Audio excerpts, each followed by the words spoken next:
Long-running shonen lend themselves well to discussion self-evidently. Because they are so long, there's so much to uncover and discuss because everybody has their individual favorite aspects of these sprawling stories. Everybody has their favorite characters, their favorite arcs, their favorite moments, and their favorite fights, and arguing and discussing these differences in opinion only adds enjoyment to the overall package of watching/reading things like Dragon Ball, Naruto, My Hero Academia, and One Piece. And because of Nate, for the third or fourth time, I once again tried to get into what he and many others call the pinnacle of this pseudo-genre, the king of shonen, the aforementioned series One Piece, written by our friend Oda. And I would be lying to you if the word perfection didn't come to mind. I'm now realizing that maybe I had to wait until I was 18 to be smart enough for One Piece. I think I was just too dumb previously to understand that One Piece is forever on layer 3. But this isn't a general video on One Piece itself, as I'm still working my way through One Piece. I'm currently on Jaya, just met Whitebeard, pretty cool. I couldn't possibly make a worthwhile analytical point about the series overall. I can, however, talk from a little bit of authority about the East Blue saga, and more specifically about the fact that Syrup Village is the best East Blue arc.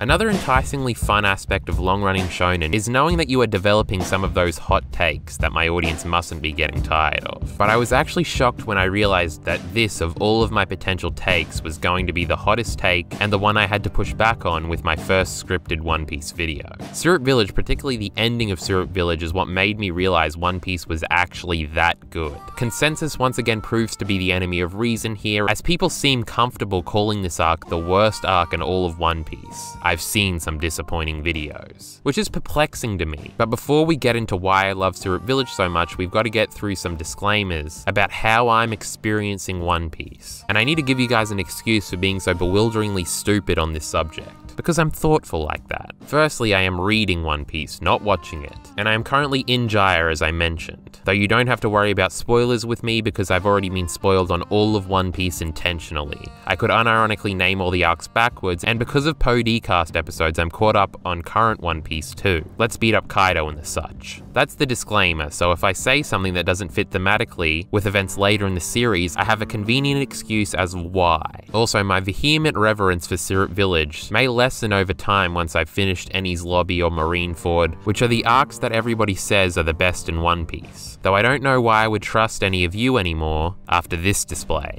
All opinions are tentative after all. I reserve the right to abandon everything I say in this video when I have more context to the overall picture. In fact, even at this point, I'd probably say Little Garden and Alabasta are better than Syrup Village, but those aren't East Blue arcs, so the titular statement still stands. But before we get to the fucking point, let's move into the excuse I'm giving you for not liking Syrup Village. Syrup Village in the anime is terrible. I like to experience things at least twice before writing about them, and I thought I'd watch the One Piece anime version of Syrup Village as an alternative to just reading the manga chapters again, but boy was that a mistake. I know for a lot of people, especially for the early parts of One Piece, the anime was probably how you originally experienced it, and because of that, Syrup Village has probably been poisoned in your mind. Not to mention that this experience was probably accompanied by one of One Piece's awful dubs, which almost certainly wouldn't help with your reflective perspective on this arc. The anime not only looks worse, but it's slower, and I mean painfully slower. The One Piece anime is slow at the best of times, and Syrup Village is the worst of times. This arc is stretched out to fill 10 episodes of content. Charitably, that's 3.5 hours of your time because you are not skipping that opening. You can easily get through the manga's 20 chapters in half that time. Doubling the length cannot be excused, and on behalf of this arc itself, I'd like to apologize. There are so many shots in the anime that are drawn out and weird additional scenes that aren't necessary. It really needed to be tightened up if it wanted to be an alternative for the manga, which it absolutely isn't. For a series like One Piece, where despite how long it is, its pacing and tightness are maybe its most impressive elements, an anime that intentionally grinds progression to a halt at every opportunity is not acceptable. This is a fundamental difference in how the same story is presented, and I can't think of a possible reasonable justification for anybody to watch One Piece, even if the music is the most incredible thing ever. One Piece is not slow. That's part of its core appeal. One Piece is dense and tight, and everything means something. The anime disregards these design philosophies, and that I can never forgive. Manga is better than anime, people. Let's wake up.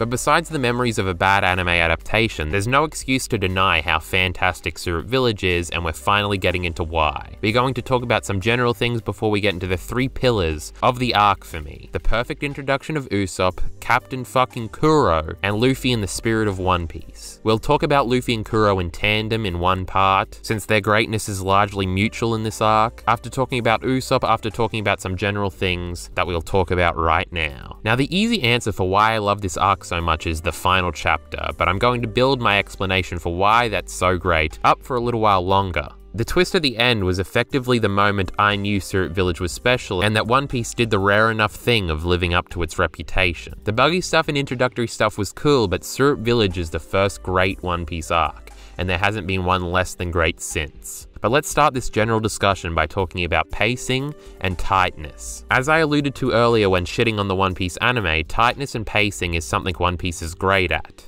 And Syrup Village is the tightest and best paced East Blue arc. Everything means something here, and everything introduced at the beginning of the arc rewardingly comes full circle by the end of the arc, and the characters we don't ever see again have great emotional send-offs like Kaya, the villagers, and the kids. Coming full circle like this not only shows that these characters have great character arcs, but it shows the events of the arc have some impact on the world of One Piece, outside of the strictly plot important events like Usopp joining the crew and the Straw Hats getting the Going Merry. But this is all done concisely like no other arc in East Blue at a breezy pace without a wasted ancillary panel. Structure is a big reason why I prefer this arc over the other great East Blue arcs. Contrastingly, the other big East Blue arcs that many likely prefer over Syrup Village, like Baratier and Arlong Park, while usually having similar payoffs with characters that won't be returning, aren't as tightly written or structured. Firstly, they are just longer, with Baratier and Arlong Park both being 27 chapters. Now, for Baratier that seems about right, but I thought Arlong Park was far longer than that because it definitely felt far longer than that. Arlong Park feels incredibly bloated in parts, especially towards the end of the first act before Luffy decides to act,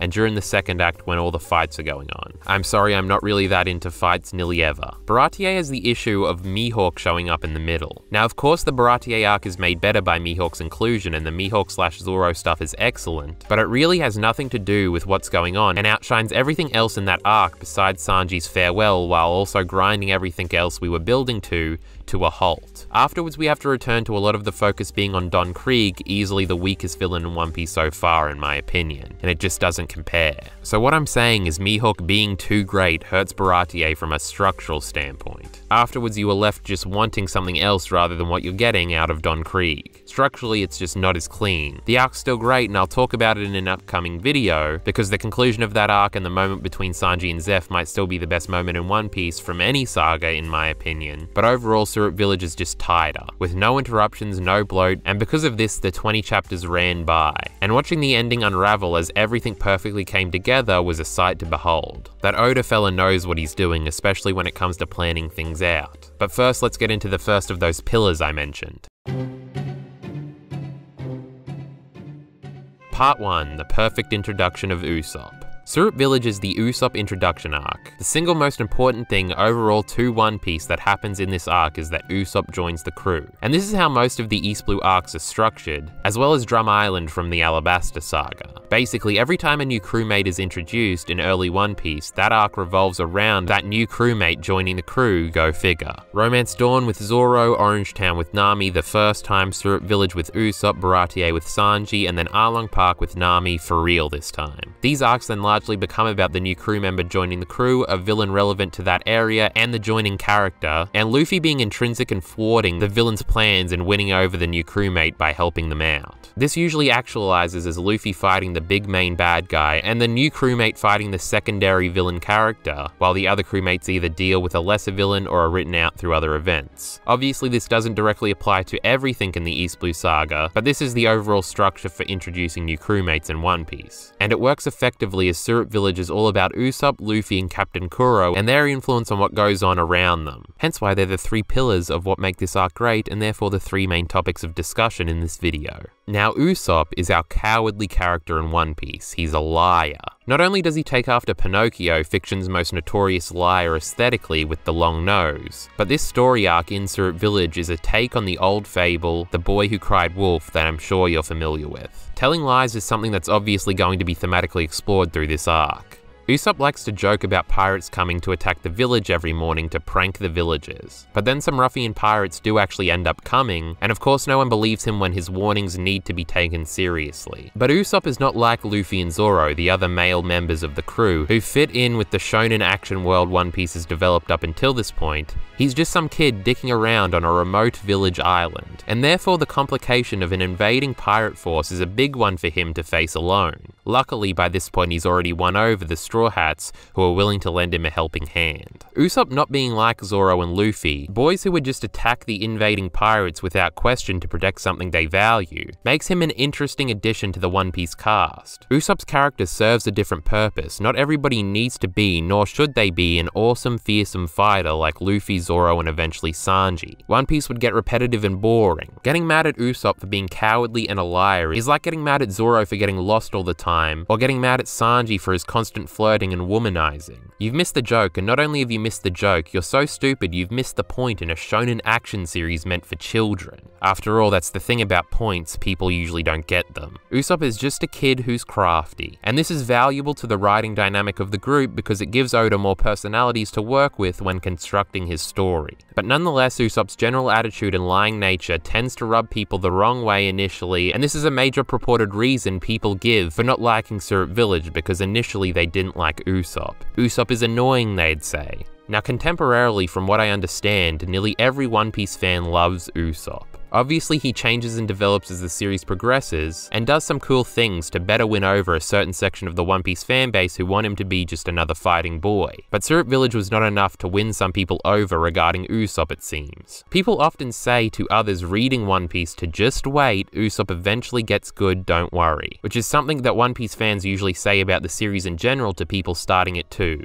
Just wait, it gets really good. But I'm quickly learning that One Piece fans are absolute cowards. Usopp and One Piece are great immediately if you're not a blithering fucking idiot. I liked Usopp immediately, and on this recent reread I liked One Piece immediately. Don't sell out Syrup Village, Usopp, or One Piece in general to idiots who don't understand the intrinsic appeal of Usopp or One Piece. There's no point, they'll get to the supposed good stuff and they'll like it for the wrong reasons. One Piece fans need to stand up for themselves a little more. If you didn't like and understand what made Usopp great in the beginning, I'd go so far as to say you don't deserve to like Usopp by the end. You've proven yourself unworthy by accusing him of being useless or annoying at the beginning. Saying Usopp is annoying is like saying Asuka is annoying and leaving it at that. The likability and interest in these characters comes from why these characters are like that. Asuka is bratty and arrogant, but finding out why she is the way she is, and then understanding that makes her likable, sympathetic, and relatable. She doesn't want to rely on other people and views her self-worth through being an Ava pilot. This leads to the bratty, arrogant personality she's developed to handle life and other people. And that's relatable to a lot of people, and realizing this is where the initially annoying personality came from changes the way you perceive her character. Usopp is just like this. Now, I liked both characters in their annoying stages already, but this is how I understand most people's experiences with these characters to be. Usopp is a cowardly liar, and like Asuka's arrogance and brattiness, this could rub people the wrong way initially, but learning why he's like this makes him likable. And we'll explore exactly why he is the way he is in a moment. But judging the book by its cover in this instance, when the character is designed for the layers to slowly be peeled away, again would seem like a pretty fucking stupid thing to do. But rather than vaguely talking in an overview about Usopp's character, and instead of defending him from critique, let's turn the tables and go through Syrup Village and talk about what makes this arc the perfect introduction for Usopp, and how it demonstrates that Usopp was a great character immediately. Usopp is introduced to us through his Boy Who Cried Wolf act, where he wakes up and annoys the inhabitants of Syrup Village, and they chase him away, pitchforks in hand, crying about how annoying this daily routine of his is. After Usopp gets away, we find out why he does this to the villagers every morning. He sees this as him bringing excitement to the usually boring village where nothing important ever happens. But already, if the audience is paying attention, we now understand largely why Usopp lies. Every lie Usopp tells from his perspective is for the betterment of those around him, and whether or not the audience identifies this motivation behind Usopp's lying immediately probably goes a long way in whether or not you like Usopp immediately. In all honesty, you probably didn't notice this immediately. You aren't expected to. But I thought he was funny regardless, and liked Usopp anyway. But when you go back, the reasons to like Usopp were there immediately. All in all, Usopp lies for the right reasons. He thinks the excitement every morning is good for everybody, and he he is, in fact, not doing it all just to prank or fuck with the villagers. Now this is easily misinterpreted by the audience as it is misinterpreted by the villagers themselves, as Usopp in fact liking to fuck with them.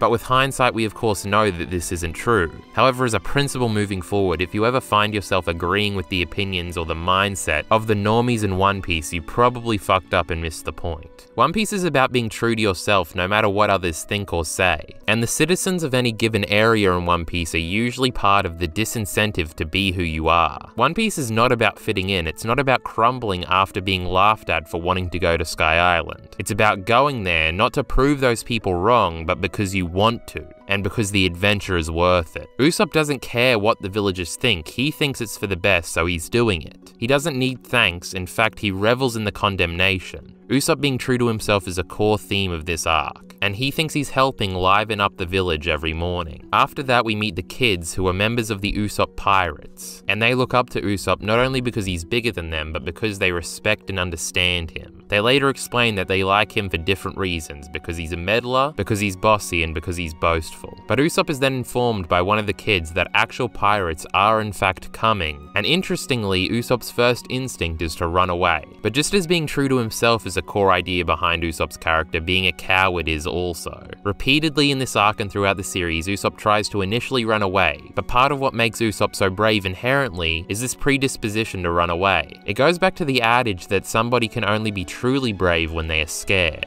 Zoro and Luffy are larger than life, they can go against anyone with confidence in their own abilities. They are not inherently relatable to kids or just people in general. They are role models to be admired, and to aspire to be like. Usopp is just a kid. He doesn't have any superpowers and he isn't a master swordsman. He uses a slingshot and deception and sheer will. He's the relatable Straw Hat for most of the audience. Most of the audience is delusional and they think they are like Luffy and Zoro, when secretly most of us, are Usopps. To prove this thematic point is why Usopp's first instinct is written in to always be to run away. It's also why Usopp thematically is such a great addition to the crew. But just as running away is usually Usopp's first instinct, he always overcomes this fear, going back to the being scared leads to being brave thing, and decides to confront the problem or the enemy, in this case the incoming pirates. And because of this bravery in the face of fear, he meets the people that would forever change his life. Something that becomes apparent in Usopp's immediate first interactions with Nami, Zoro, and Luffy is how well comedically they work off each other. Luffy is ridiculous and doesn't understand social cues, Zoro is the epitome of stoic masculinity, and Nami is sassy and comparably normal and operates as the straight man for them to play off of. Adding Usopp's constant lying and constant self-aggrandizing to this comedic dynamic only further develops it, making every scene they share a dream. One Piece more than anything to me is appealing because of the relationships between the Straw Hats. Them just hanging out is usually my favorite stuff from any given chapter, and while each crew member adds a thematic layer to the group and great emotional weight, my favorite strength of the combined crew is how funny they can be. Comedy is a massive pillar of One Piece generally. If you don't get the comedy, One Piece probably isn't for you. Sanji, for example, is another great addition to the crew comedically, as well as in other areas, as he adds the pervy, flirty dynamic to the group. Chopper also adds to the comedic dynamic of the group when he's introduced, as he is gullible and can be the fish out of water in every situation. Robin adds stoic female energy and general comedic darkness, and it goes on with each new crewmate. This is a core strength to One Piece. The series is a comedy at heart, just like Dragon Ball before it, and Usopp leans immediately into this dynamic in his first scenes with the Straw Hats. Again, Usopp was great from the start. But another aspect that's evident from their initial interactions here on the beach is that the Straw Hats intrinsically see who Usopp truly is. They see through the facade. They don't fall for his lies and they clearly see the good in him. This intrinsic understanding grows stronger as we progress throughout the arc, as they all connect with him more, and this is used to juxtapose the villagers who don't understand him intrinsically and don't understand what he's trying to communicate. Basically, it's conveyed here immediately that Usopp has found his people, something he might not have even realized at this point. This intrinsic understanding is a bond that a lot of the Straw Hats share immediately. This was epitomized originally with Luffy and Zoro, who effortlessly without communication take out Captain Morgan and Helmeppo in Romance Dawn. They barely know each other at that point, but there's something intrinsic about their bond. That's what's happening here with Usopp. That moment is even mirrored in the climax of this arc, where Zoro cuts down a tree branch that was in Usopp's field of vision, preventing him from landing the final blow on Django. There's something special about these Straw Hats. events. We aren't done with these first interactions either yet, as they establish key characteristics of Usopp's character as well. Usopp gets mad when Luffy thinks his act is funny and sees through it. And because Usopp, despite it seemingly being a contradiction, is a very proud man, he takes offense to this. Usopp, as we've been over and as will become more evident later in this arc, is willing to protect what matters to him above everything. And his pride as a brave warrior of the sea, which will become his guiding principle throughout the journey, is something that he is willing to protect. Luffy though isn't laughing at Usopp like Usopp initially misunderstands, he's laughing with him. And Usopp and Luffy connecting on a philosophical level continues throughout the arc and right into the next scene, which is a backbone for why they seem to become best friends, and why they probably fall out the hardest. In the next scene, after Usopp realizes that the Straw Hats aren't here to attack the village, he takes them to eat, and the comedic dynamic is on full show again, and Usopp and Luffy connect over their mutual love of adventure. Another core aspect of Usopp's character is his love for adventure. Usually he'll be scared at first, as we've established, but once the adventure begins, he's fully on board and having the time of his life. Luffy obviously also loves adventure, and this is another avenue for them to connect on. The pirate flag and destiny have called them both to this adventure, and they love and enjoy actualizing that together. Also, in their mutual love of adventure, they are also polar opposites, which makes them not repetitive as characters. Luffy is fearless in the face of adventure and Usopp is terrified, but by the end, the reasons they are enjoying the adventure are fundamentally the same, and the seeds of that bond and mutual adventure are sown here. In this scene, we are also reminded why the Straw Hats originally opted to stop in Syrup Village. The Straw Hats originally came here to get a proper pirate ship, and Luffy, not understanding how society works and not really caring, demands they are given a large ship, and Usopp then mentions that the only place they'd find one in this poor village is from Kaya's mansion. Luffy then decides to go and ask her after finishing his meal. Also notable in this scene is the way Usopp describes Kaya here, in a line that's emblematic of the theme of Syrup Village overall that ties very obviously into Usopp's character in this arc. He says that she lives in luxury but nobody's more unfortunate than her, basically explaining that even though you'd assume someone due to their appearance or situation is one way, they usually aren't that way. Kaya should be the most well-off person in the village due to her immeasurable wealth, but because of her sickly nature and the fact that both of her parents died recently, she's actually maybe the saddest and most depressed person on the island. Not only that, these bad things only happen to her because of her wealth. Kuro only targeted her and is keeping her in this state because he's after her money, as we will learn.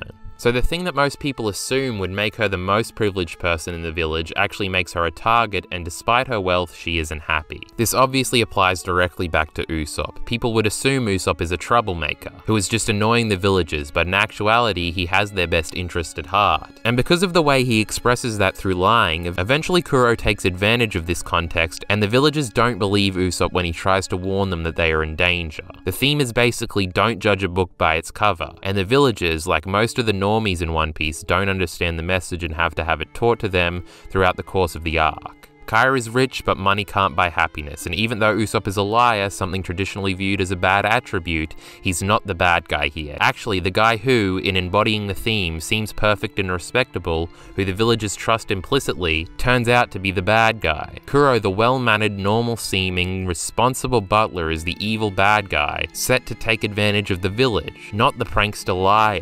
Once you understand this is what Syrup Village's theme was, it's fitting that the people who don't like this arc did exactly what the theme warns against. They judged Usopp by his cover, and decided not to like him for it. It'd be hilarious if it wasn't incredibly frustrating. We then go through a bunch of events that endear Usopp specifically to Luffy. Firstly, when Luffy learns that Usopp goes to tell lies and stories to Kaya to cheer her up, and to be the one hopeful thing in her life, Luffy laments that Usopp is a nice guy. Then later, Kuro badmouths Usopp's father and pirates, to which Usopp stands up for himself and punches him, which Luffy admires as it's something he would do, and in fact wants to do after Usopp had already punched him, though Zoro holds him back. While this is all going on, Luffy realizes Usopp is his old friend Yasopp's son, Yasopp being a member of Shanks' pirate crew, who was a sharpshooter and who was always telling Luffy about his son who was roughly the same age as him. They then bond over their shared pirate fathers that conveniently happen to be on the same crew, and who they will probably reunite with at the same time. Then while Luffy and Usopp overhear the villainous plan Django and Kuro have cooked up, Oda reiterates on the difference in their characters that I already went over, with Usopp wanting to run away and regroup, running away from danger he'll eventually stand up to, and Luffy, fearless, without thinking of the consequences, stands up and tells them not to murder Kaya. Luffy then gets taken out of commission for a chapter or two, and Usopp realizes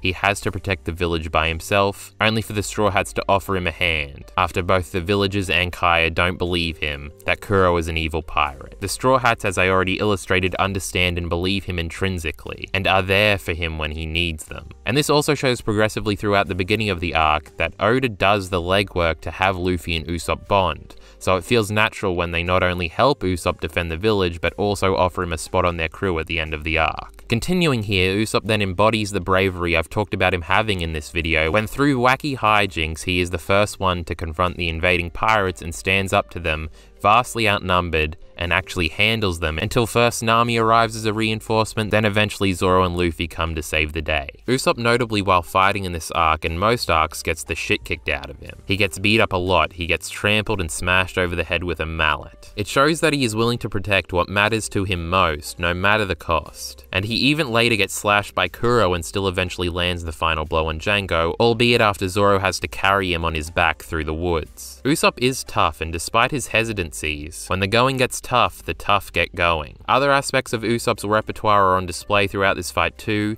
He's a sharpshooter just like his father, and he's crafty and intelligent in the way he approaches fights. Again, he is not Luffy or Zoro or later Sanji, he's different. And all of his fights are going to be different. He's not going to win by overpowering his opponents, he's going to outfox them. This is great for the many reasons we already went over, like how it allows different kinds of fights to happen in One Piece. And it keeps his combat sections in Spirit Village compelling as well. But I'd also like to highlight some of the standout individual moments Usopp has in the climactic fight here. Most notably this panel from chapter 36, which shows the desperation and resilience of Usopp. One Piece loves these hyper-emotional shots of its characters. Oda and One Piece perfectly blend goofiness and striking emotion in a way unimaginable to other authors. The juxtaposition and the balance of these two elements are unmatched in anything else I've ever read. And whenever Oda does it, it communicates the exact struggles of the characters depicted. These moments are something intrinsically One Piece to me, and they happen frequently throughout One Piece in big character moments. If these images put you off, then One Piece probably isn't for you, but if it does anything for you, One Piece is perfect for you.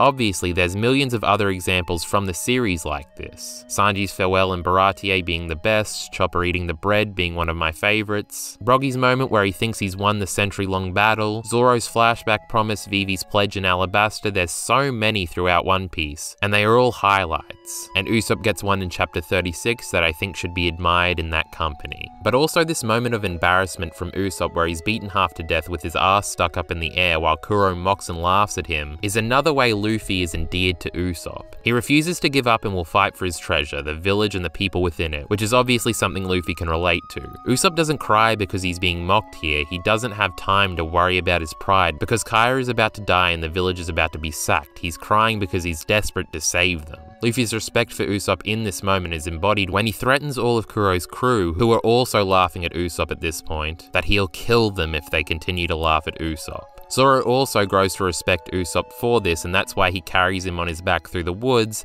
as they head after the kids, Kaya and Django, and eventually finish off our hypnotist boy for good.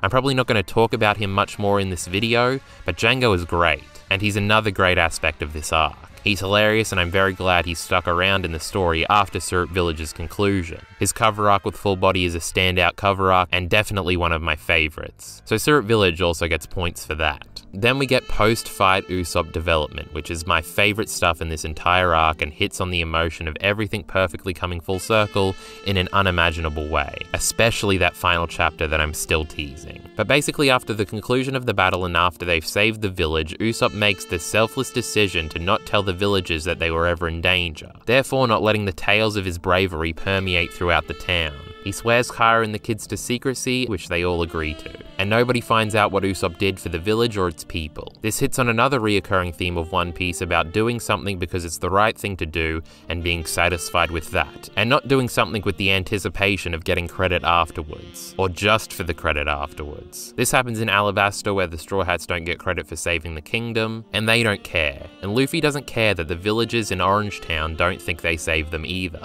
I know Luffy has a line later in the series, since again I've been spoiled on everything related to One Piece, where he says, "I just want to be king of the pirates, I don't want to be someone important," or something to that effect, which I think embodies this message. It's a theme that says doing the right thing is the reward, not the pat on the back. Sometimes, like in Arlong Park, you get a pat on the back, but we didn't beat up Arlong for the pat on the back. Just like Usopp didn't protect the village from Kuro to become the town's favorite. He did it because he wanted to, and that's good enough for him. Don't do things for recognition, do them because they are the right things to do. Usopp has also decided after the conclusion of the battle that he is ready to become a real pirate, which means going out to sea and leaving behind everyone he loves and cares about in Syrup Village, not to mention leaving behind the only home he's ever known. Now, an interesting way to look at this is what was threatened to happen if Kuro was successful. Everyone Usopp loved and cared about would have died, and he wasn't okay with that. But now on his own terms, he's decided to say goodbye to them anyway, in this bittersweet full circle ending of an arc. Which again reiterates that he was doing all of this selflessly. These people in this place effectively won't be in his life anymore, but he wanted to save them regardless, because outside of his own benefit he cares about these people and wants to protect them. But he can no longer be with these people he cares about on this island. The pirate flag is calling Usopp, just as it called his father before him, and they must leave behind the people that they love for a greater calling. This idea of leaving those you care about behind for bigger things is epitomized in this fantastic scene where Usopp breaks the news to the kids, that he's leaving indefinitely. They are initially in denial and desperately want it to be another one of his crafty lies, but deep down they know he's serious. This scene culminates in another one of Oda's fantastic hyper-emotional panels, this time as a double spread of the Usopp pirates openly weeping as they are disbanded, and it is perfect.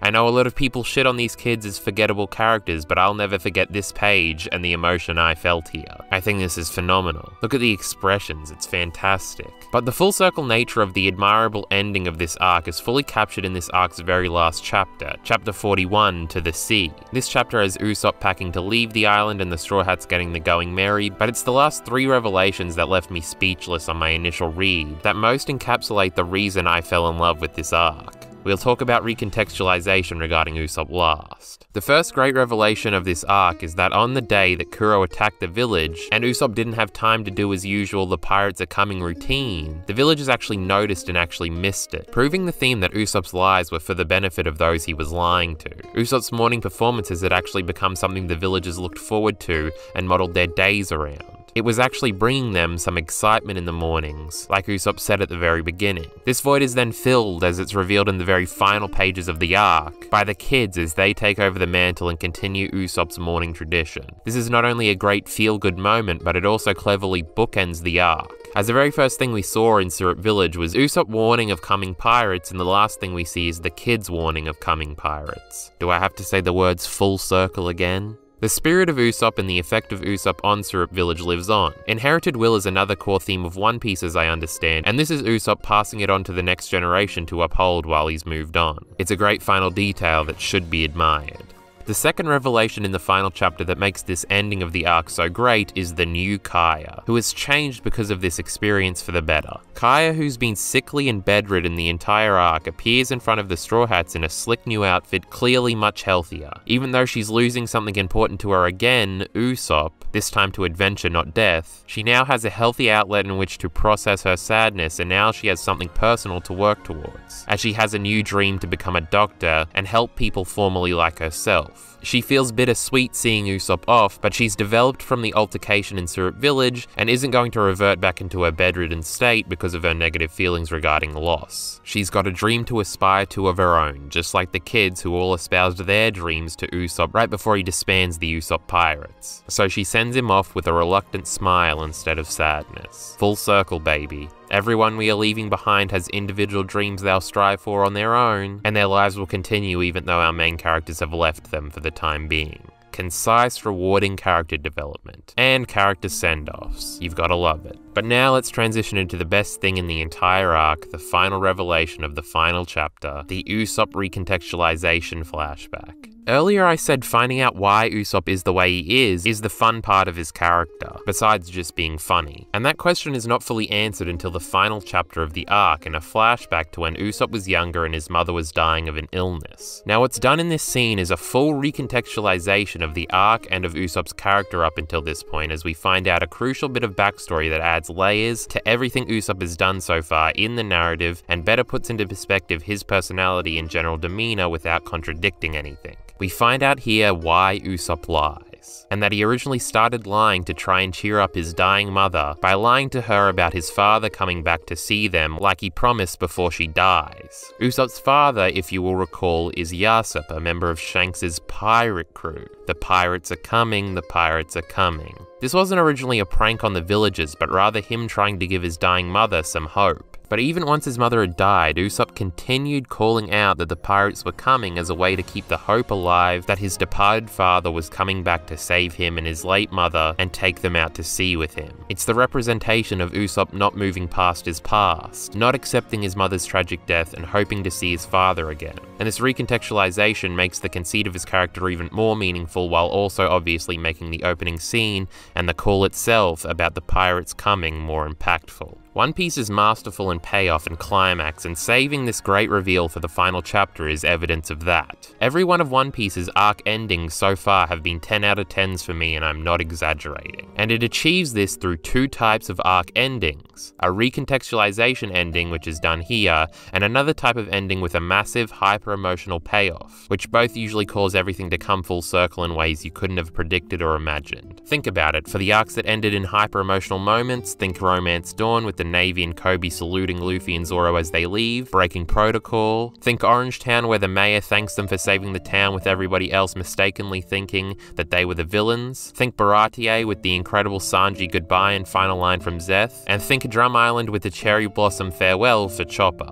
And conversely, some end in massive moments of recontextualization. Think Arlong Park, where we find out Genzo wears the pinwheel on his hat because it made Nami like him when she was a baby. That moment is so great when you find out, and then you realize that Luffy also originally liked Genzo because he also thought the pinwheel on his head was cool, demonstrating that Luffy and Nami were meant to be Nakama the whole time. Or think Little Garden, where at the end of the arc the Giants remember why they originally got into the fight/argument they've been waging for 100 years to decide whose catch was bigger in a hunt. And then you realize the mountains in the environment that have been on Little Garden the entire time are actually the fossilized remains of those two gigantic monsters they killed years ago, which is a cool moment. But then you realize how this parallels what begins between Sanji and Zoro on Little Garden when their forever rivalry begins for the exact same reason as the Giants all those years ago, a hunting dispute. It completely recontextualizes those characters and the literal island itself. But more than anything, the Syrup Village recontextualization is my favorite. Usopp lies to keep the idea of his father coming back to save he and his mother alive. The pirates are coming. It reinforces the theme that was always a part of Syrup Village that you may not have noticed. That Usopp lies always to help people. First his mother, then the villagers, then Kaya. Perfection. I hope you enjoyed my little side point about why the endings in One Piece are so great. Because of this structure, you can always guarantee that the last few chapters of every One Piece arc are going to be phenomenal. And that's a great feeling as a reader, and that's a great feeling in Syrup Village. Then to end the arc, Usopp officially joins the crew in a moment that's both great in its adorableness and its blatancy. Usopp is content just becoming a pirate on his own, in his own little boat, but Luffy very nonchalantly tells Usopp that they are friends and to get on board, because of course he is a member of the crew now, which is a sentiment both Zoro and Nami are behind as well. Now this also shows massive growth in Usopp's character if we factor in what we now know from the recontextualization flashback. Now that Usopp is leaving Syrup Village with the Straw Hats, he's overcoming the hold his mother's memory has on him, and no longer has to scream every morning that the pirates are coming. He's moving forward, and instead of waiting for his father's return every morning, he is going out to sea himself to have adventures of his own and hopefully find him one day. The four of them set off together, forever changed by the events that occurred in Syrup Village. Despite Usopp's shortcomings, he will achieve the goals of becoming a great adventurer and a brave warrior of the sea because it's his dream. I want to keep dreaming because I'm the son of a pirate. That's the conclusion of part 1 of my video about Usopp having the perfect introduction, which feeds into my overall point about why Syrup Village is great and my favorite One Piece East Blue arc. Now let's talk about the second and third reason in tandem, Captain fucking Kuro and Luffy in the spirit of One Piece.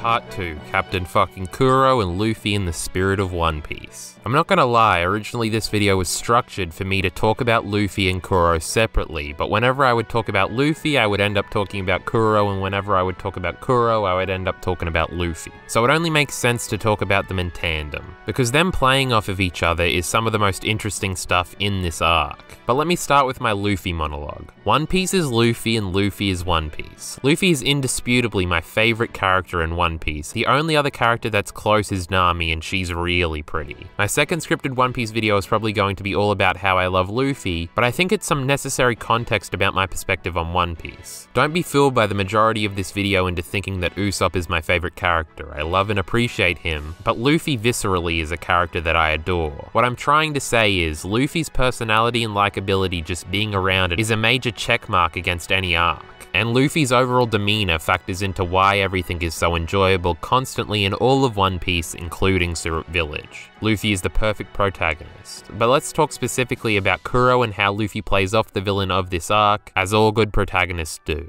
Captain Kuro is a fantastic villain in multiple regards. Firstly, I love the design. The slick butler suit and the eventual claws, I feel, are a great aesthetic to create an intimidating, ruthless villain, which Kuro absolutely is. The payoff of him constantly weirdly readjusting his glasses with his palm instead of his fingers being that he never forgot about his plan, and his ruthless pirate claws was a great subtle detail. But philosophically, I think Kuro is the most interesting villain in the East Blue. Kuro, as you know, spends about 3 years as a butler in Kai's mansion in an attempt to gain the trust of her and everybody around her, so that when he, before killing her, hypnotizes her to make her write a fake will, proclaiming him the inheritor of her wealth, he would get away with her fortune and the peace of mind he desperately desired, and no one would question it. It'll give him everything he wanted. He could have gotten either of these things individually quite easily without going through all this trouble. He could have had peace of mind by just staying on as a butler at the mansion. The Marines think they already caught and executed Captain Kuro, they aren't coming to look for him, or he could have remained as a pirate and gotten rich, stealing and plundering as pirates do, but then the Marines would continue to chase him, never allowing him to relax and have the peace of mind he always wanted. Either of these things individually were not enough for Kuro to be satisfied, and therefore he comes up with this Machiavellian plan to get both. How interesting on both a surface and deeper level. It shows his ruthlessness and his motivation to be complacent.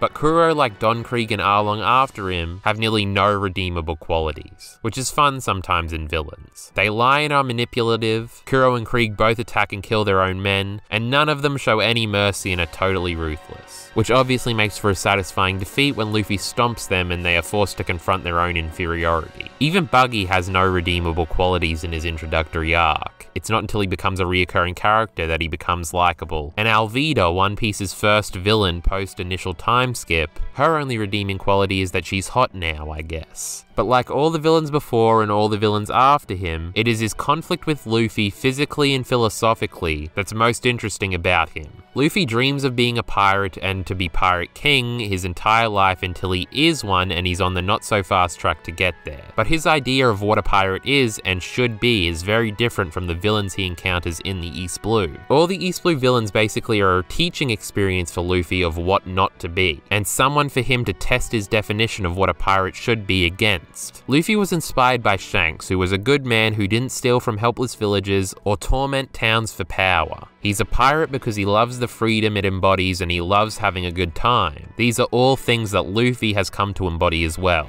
as he views this as the true meaning of being a pirate. The One Piece and becoming king of the pirates isn't about Luffy gaining power or wealth, it's about having fun on the way to get there and being free, doing whatever he wants. But each one of the East Blue villains demonstrates how not to be a pirate and how not to run a crew. Alvida exclusively rules through fear and insecurity, and has no friends on her pirate ship as she forces them to lie to her about being the prettiest woman on the sea, not to mention she's cruel and she steals from civilians. Buggy is obsessed with treasure. Orange Town is all about each individual character from Chow Chow the dog to the mayor having treasures that are important to them, with personal value, a personal treasure, which is embodied by Luffy's treasure, his straw hat that he got from Shanks, which is a symbol of their bond. Buggy doesn't understand how a hat could be more valuable than jewels and gold, and Luffy wins because Buggy doesn't understand what's important and gets distracted in their battle by Nami trying to steal his treasure, which is just treasure. We'll talk about Kuro at the end. Don Krieg wants power and glory and rules with an iron fist, killing subordinates of his with no mercy and for little reason. He doesn't inspire camaraderie or friendship in his crewmates and is so self-obsessed that he wants to immediately re-enter the Grand Line, not realizing his arrogance without substantial power is what got his fleet destroyed the first time. Arlong seems to care about and protect his crew of fishmen, but everybody else to him is to be oppressed. Now, I know this situation is proven a lot more complex later on when we get more context to the oppression of the fishmen in the world of One Piece. But even if you were once oppressed, it doesn't give you the right to oppress in revenge. Two wrongs don't make a right, and Arlong is basically a dictator over Arlong Park and the surrounding areas. Luffy learns in defeating each of these opponents how not to be a pirate, as all these things reject what he sees what a pirate should be. These people are not like Shanks, they are cruel and they don't understand the true meaning of being a pirate in this world, and Luffy hates them because of it. Captain Kuro again embodies greed because of his wealth and complacency because he wants peace of mind, and Luffy doesn't like either of these things. Luffy says to Kuro that if he doesn't want the reputation that comes with being a pirate, then he doesn't deserve to be a pirate. We see in Kuro's magnificent and brutal flashback that he simply got tired of being chased by the Marines and didn't want to face the consequences of his pirating actions, and just wants the spoils of it. So he decides to stop being a pirate and comes up with the scheme we already went over. Luffy doesn't admire people who would just give up like that and don't fight to get out of hard situations. This is fundamentally at odds with who Luffy is and what he believes a true pirate to be, thus the conflict between them. But Luffy also gets visibly angry when Kuro starts killing off his own crewmates with his special cat dance attack that's pretty fucking cool. Luffy ignores that he himself is getting mildly damaged while this attack is happening, and screams about how it's irredeemable that Kuro doesn't care about his own crew.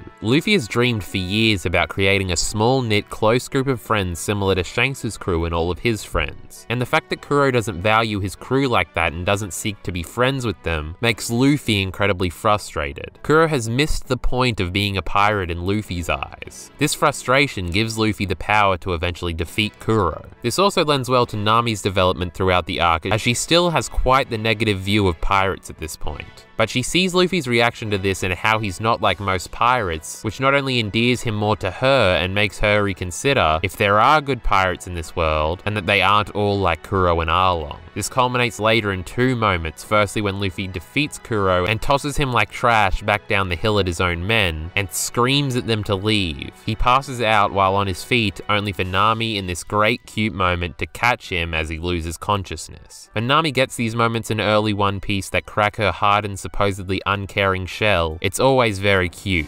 And her simply catching Luffy out of respect after he wins the battle but is exhausted is a moment that I love. But then after Luffy wakes up, they have a conversation where Nami asks him why he got so angry with Kuro and his crew. Luffy simply says out of frustration, "I hate them, they're no good." I love the simplicity in that line and how much it portrays about Luffy's character, and that things do in fact get to him when people misunderstand what it truly means to be a pirate in the world of One Piece. He dislikes them for a very simple, fundamental reason: they're doing it wrong. Captain Kuro in Syrup Village is used, as all the villains in East Blue are, to explore Luffy's character. It teaches the audience things about Luffy and his philosophy about what makes a true pirate, and also teaches Luffy how not to be a pirate captain. And the juxtaposition between our fun-loving, endearing flagship pirate crew and these power-obsessed, monstrous pirate crews demonstrates how great our characters are and highlights some interesting things the story has to say about what actually makes people happy and the point of achieving your goals. It's because of this textual and subtextual conflict between Kuro and Luffy that Syrup Village is so fun to watch, and that it's so fun to watch them interact and battle with each other. Tying this in with how great of an introduction Usopp has in this arc, and the general greatness that is One Piece, and you have yourself a hell of a great arc,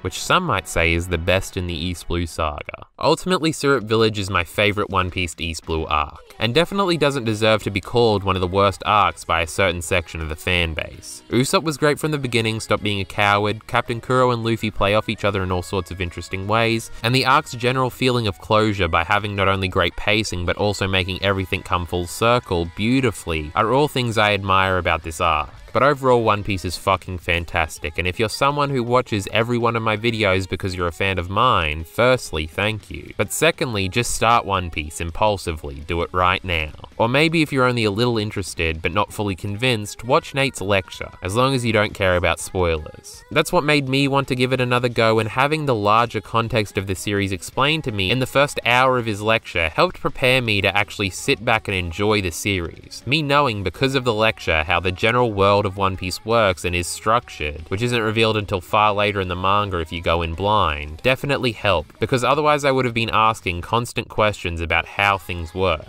Whereas going in with the lecture knowledge behind me helped me understand the overall goal, what the grand line in One Piece actually were, and most importantly understand that One Piece is building to something that's going to be epic that I don't want to miss when it eventually happens. So ultimately I largely did make this video to defend this arc, but generally I just wanted to celebrate me finally understanding and properly getting into One Piece. More One Piece videos are sure to come in the future because there's a lot to talk about. Long-running shonen do after all lend themselves well to discussion. So after about 2 months of work, hand injuries, and many setbacks, I think this video is finally finished. Help fund more videos like these by pledging to the Patreon, support links in the description below. Thanks.